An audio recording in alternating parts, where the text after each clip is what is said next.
وَإِذْ قَالَ إِبْرَاهِيمُ رَبِّ اجْعَلْ هَذَا بَلَدًا آمِنًا وَارْزُقْ أَهْلَهُ. الحمد لله رب العالمين والصلاة والسلام على من لا نبي بعده. أما بعد فأعوذ بالله من الشيطان الرجيم. بسم الله الرحمن الرحيم. وإذ قال إبراهيم رب اجعل هذا بلدا آمنا وارزق أهله من الثمرات من آمن منهم بالله واليوم الآخر قال ومن كفر فأمتعه قليلا ثم أضطره إلى عذاب النار وبئس المصير. صدق اللہ العظیم. نہایت ہی قابل قدر مسلمان بھائیوں اور بزرگوں، آپ حضرات کے سامنے سورہ بقرہ اس کی آیت نمبر 126 تلاوت کی ہے. رب العالمین سے دعا ہے کہ اللہ اس آیت کے متعلق صحیح بات کہنے کی توفیق عطا فرمائے. آمین. اور رب العالمین ہم سب مسلمانوں کو صحیح معنوں میں دین اسلام کی سمجھ اور اس کے اوپر عمل کی توفیق عطا فرما دے. آمین. اس آیت میں ابراہیم علیہ السلام کی دعاؤں کا ذکر ہے. اس سے پہلے ابراہیم علیہ السلام کے امتحانات اور امتحان میں کامیابی اور پھر اس کا نتیجے کے ساتھ انعام کا ذکر گزرا. ابراہیم علیہ السلام اپنے اہل و عیال کے اوپر جو شفقت تھی ان کے دل کے اندر، اس شفقت کا اظہار رب العالمین کے سامنے دعاؤں کے ذریعے سے کر رہے ہیں. تو فرمایا وَإِذْ قَالَ إِبْرَاهِيمُ، یاد کرو وہ وقت جب کہا ابراہیم علیہ السلام نے. وَإِذْ قَالَ إِبْرَاهِيمُ، جب کہا ابراہیم علیہ السلام نے رب اجعل، اے میرے رب تو بنا. اب یہاں پر لفظ دعا میں جو استعمال کیا ہے وہ رب کا لفظ استعمال کیا ہے. رب اس کا معنی ہوتا ہے میرے پالنے والے، یعنی ماں کے پیٹ میں سے لے کر قبر تک میری زندگی کے لیے تمام اسباب کو پیدا کرنے والے میرے رب. تو اب فرمائے یہ لفظ کیوں استعمال ہوا؟ تو مفسرین نے لکھا کہ رب العالمین کی رحمت اور شفقت جو ہوتی ہے اور اس کا جو لطف و کرم ہوتا ہے، اس کی جو عنایات ہوتی ہیں، اس کی کائنڈنس اور بلیسنگ جو ہوتی ہے، فرمایا اس کو متوجہ کرنے کے لیے یہ لفظ رب جو ہے یہ بہت زیادہ مؤثر لفظ ہے، بہت ہی زیادہ مؤثر لفظ ہے. تو اس لیے ابراہیم علیہ السلام نے اپنی دعا میں کیا کہا؟ رب اجعل، اے میرے رب. آگے فرمایا ھذا بلدن، اس شہر کو، اے اللہ تو بنا اس شہر کو. اس شہر سے مراد یہاں مکہ مکرمہ ہے. فرمایا مفسرین فرماتے ہیں کہ جب ابراہیم علیہ السلام دعا کر رہے تھے اس وقت یہ شہر جو تھا آباد تو نہیں تھا، ایک ٹیلا سا تھا. تو دعا کی رب کیا ہے؟ رب اجعل ھذا بلدن آمنا. تو اس لیے بغیر الف لام کے، لیکن دوسری جگہ میں دعا کر رہے ابراہیم علیہ السلام کا ذکر آتے اسی دعا کا سورہ ابراہیم میں. فرمایا ھذا البلد، اس میں الف لام کے ساتھ ہے، معرفہ بنا کر، یہاں نکرہ ہے وہ معرفہ کے ساتھ دعا کر رہے ہیں.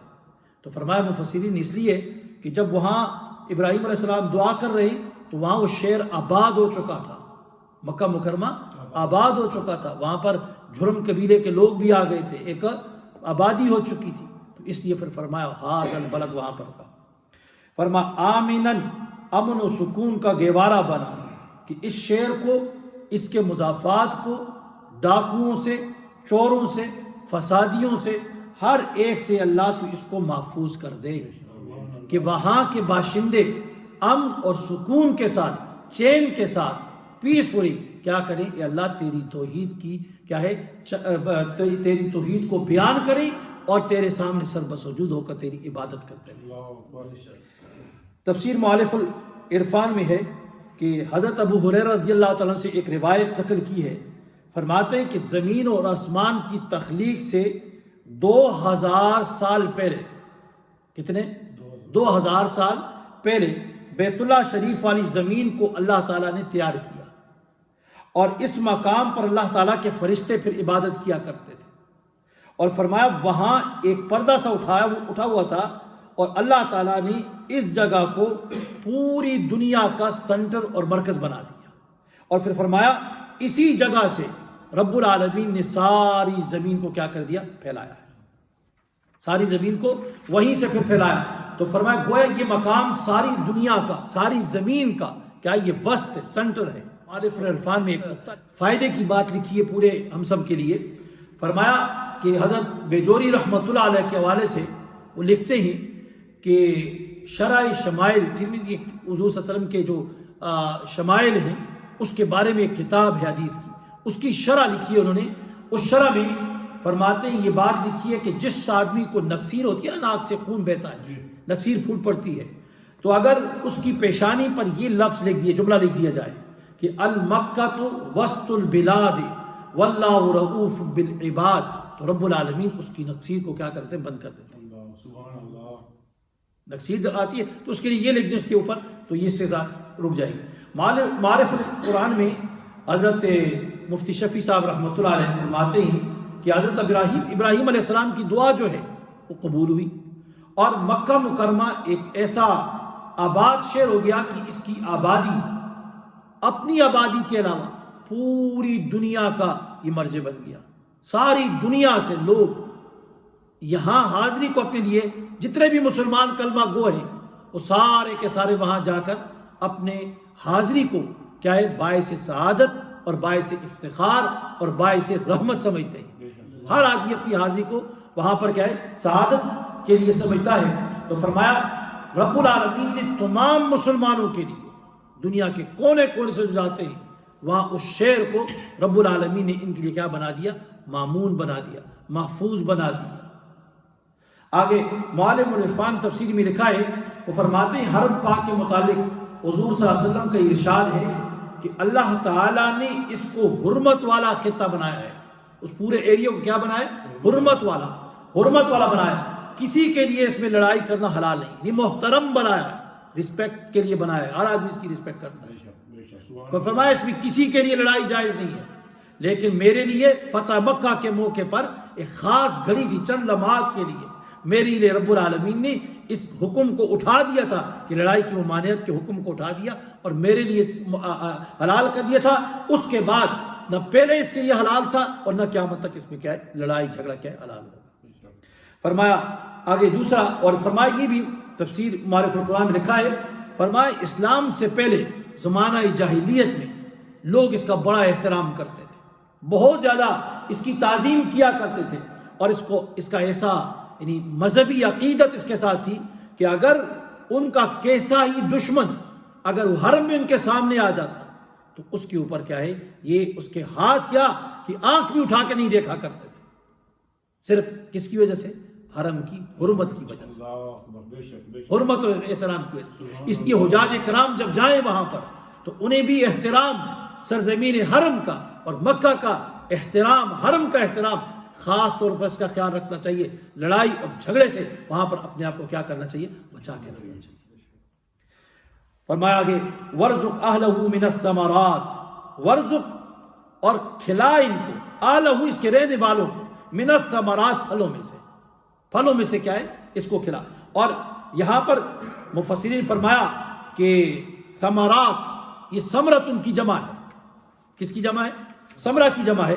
اور ثمرہ کہتے ہیں پھل کو کہا جاتا ہے جو درخت سے انسان کو ملتا ہے، تو ان کے کھانے کے لیے اللہ تو اس کو کیا دے دے؟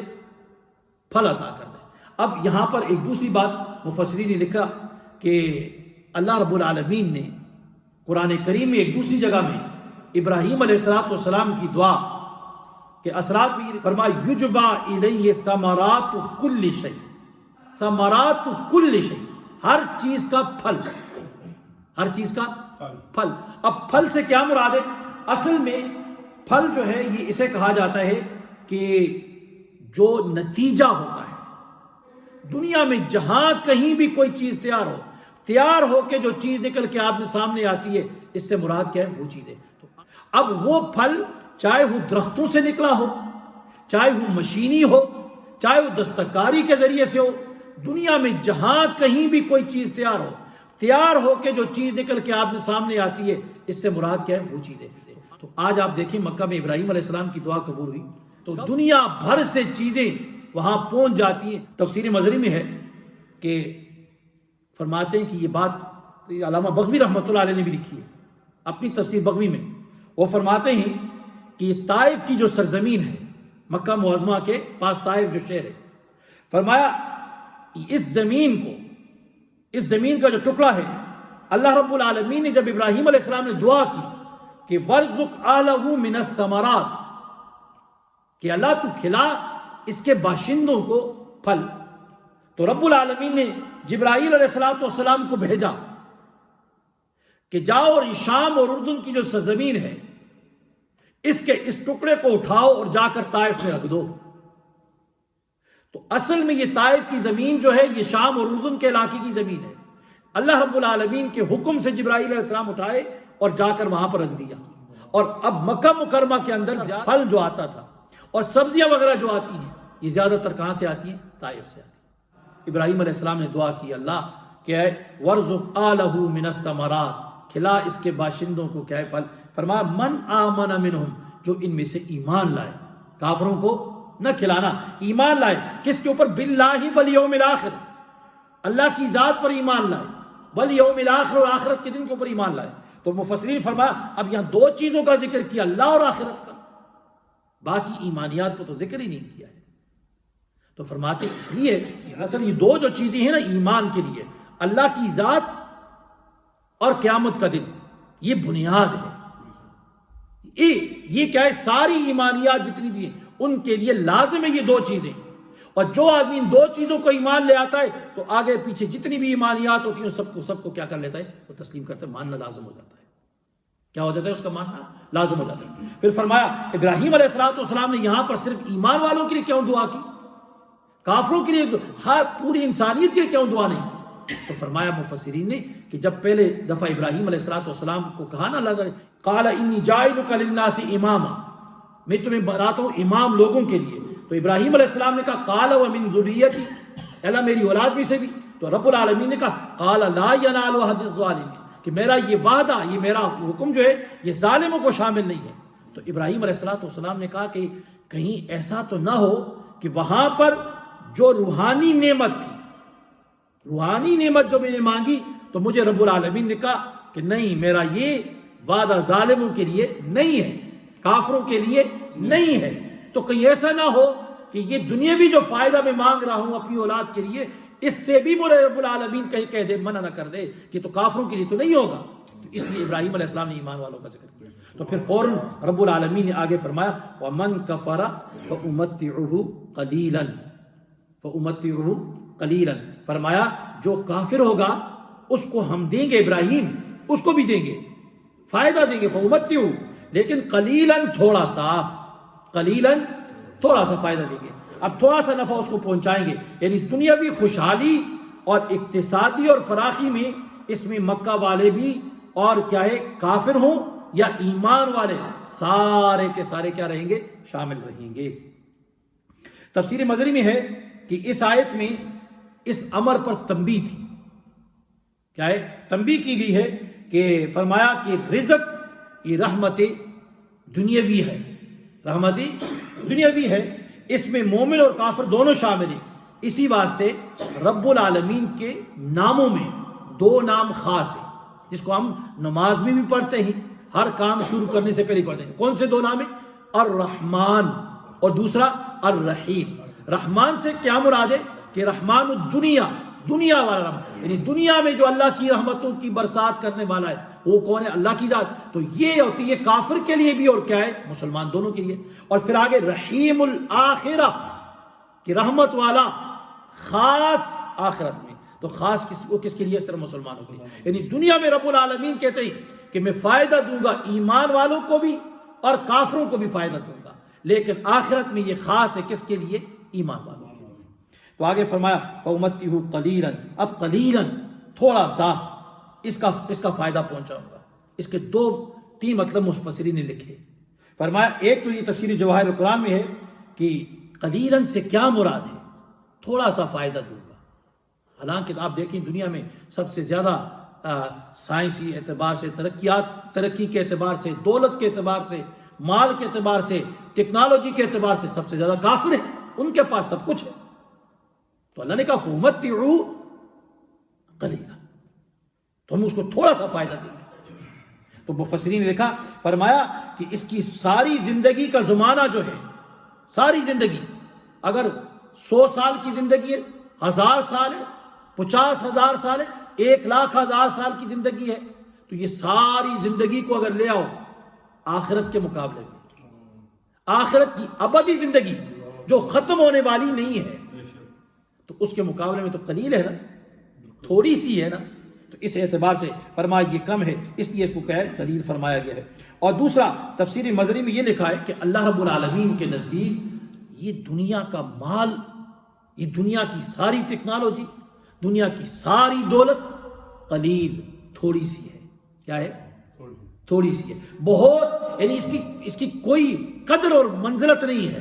جس طرح ایک حدیث میں آتا ہے، جناب نبی کریم علیہ الصلوۃ والسلام نے فرمایا کہ اللہ کے نزدیک اگر اس دنیا کی ایک مچھر کے پر کے برابر بھی قدر و منزلت ہوتی، کوئی قیمت ہوتی، تو رب العالمین کافر کو ایک گھونٹ پانی کا نہ دیتے، کافر کو ایک گھونٹ پانی کا نہ دیتے۔ یا یہ قلیلاً کا معنی یہ کہ تھوڑے دنوں، یعنی ان کی موت تک نفع دیں گے، یعنی تھوڑے دنوں کے لیے کیا ہے، ان کو فائدہ دے دیں گے۔ ثم اضطرہ الی عذاب النار، پھر ہم ان کو کیا کریں گے، ان کو جبرن، زبردستی، رب العالمین کہتا ہے ثم اضطرہ، پھر میں ان کو کھینچوں گا، بلاؤں گا، لاؤں گا کس کی طرف، الی عذاب النار، آگ کے عذاب کی طرف۔ کس کی طرف لاؤں گا؟ آگ کے عذاب۔ تو یہ میں عیش کر لیں، ایمان کے بغیر عیش کرتے ہیں تو کرنے دو، لیکن پھر کیا ہے، ثم اضطرہ، پھر ان کو میں لاؤں گا، جبرن لاؤں گا کس کی طرف، الی عذاب النار۔ فرمایا وبئس المصیر، اور وہ کوئی خاص جگہ تو نہیں ہے نا، کوئی اچھی جگہ نہیں ہے رہنے کے لیے۔ بئس کہا کہ بری جگہ ہے، برا ٹھکانہ ہے رہنے کے اعتبار سے۔ دنیا میں تو آج یہ کفر کی حالت میں کیا ہے، دنیا میں عیش کر رہے ہیں، لیکن وہاں جو جگہ ہے وہ صرف ایمان والوں کے لیے کیا ہے، بہتر جگہ رب العالمین ان کو یہ عطا فرمائے گا، لیکن ان کافروں کے لیے کیا ہے، بئس المصیر، جو جگہ رکھی ہے، مختص کی ہے رب العالمین نے، وہ نہایت ہی بری جگہ ہے ٹھہرنے کے لیے اور رہنے کے لیے۔ رب العالمین ہم سب کو اس جگہ سے بچائے، اور اللہ تعالیٰ ہم سب کو دین اسلام کی سمجھ اور اس کے مطابق زندگی بسر کرنے کی توفیق عطا فرمائے۔ الحمدللہ رب العالمین، اللہم صلی علی سیدنا محمد النبی وعلی آلہ وصحبہ وبارک وسلم تسلیما۔ ربنا آتنا فی الدنیا حسنہ وفی الآخرۃ حسنہ وقنا عذاب النار۔ اللہم اعنا علی ذکرک وشکرک وحسن عبادتک۔ پروردگار عالم ہم سب کا بیٹھنا قبول و مقبول بنا، اس بیٹھنے کی پورا اجر نصیب فرما، خاتمہ بالخیر نصیب فرما، ہر قسم کی برائیوں سے ہماری حفاظت فرما، ہر قسم کی پریشانیوں سے ہماری حفاظت فرما۔ یا اللہ تو اپنے حفظ و امان میں ہم سب کو رکھ، اللہ تو اپنے حفظ و امان میں ہم سب کو رکھ، اس مجلس کے برخاست کے پر ہم سب کے گناہوں کی تو مغفرت فرما دے۔ صلی اللہ تعالیٰ علی خیر خلقی محمد و آلہ وصحبہ وسلم تسلیما۔ آمین۔